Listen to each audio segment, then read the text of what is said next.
Dere boyunda, çayır içinde vardı bir pınar,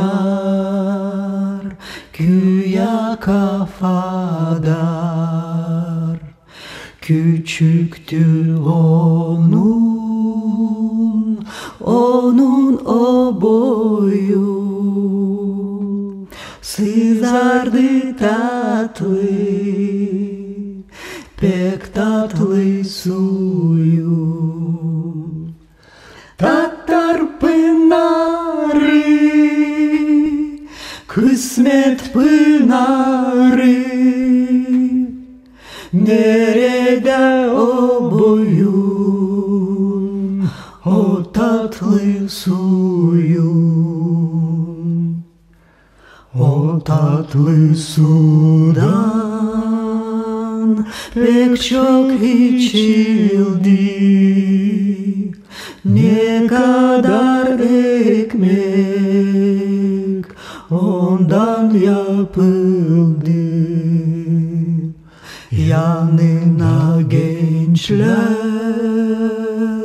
anaşardılar, pınar suyunda bakınardılar. Tatar pınarı, kısmet pınarı, nerede o boyun, o tatlı suyun? Suladık köyü pek çok vakitler, nice akran oldu, seni bıraktılar.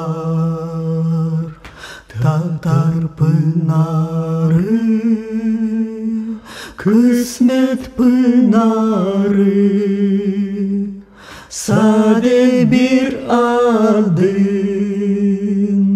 o kadar kaldı. Çatalcı çürüyer, kofacı aller,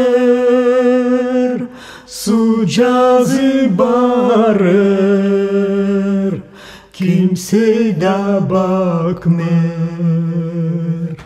Tatar pınarı, kısmet pınarı, nerede o boyun, o tatlı suyun?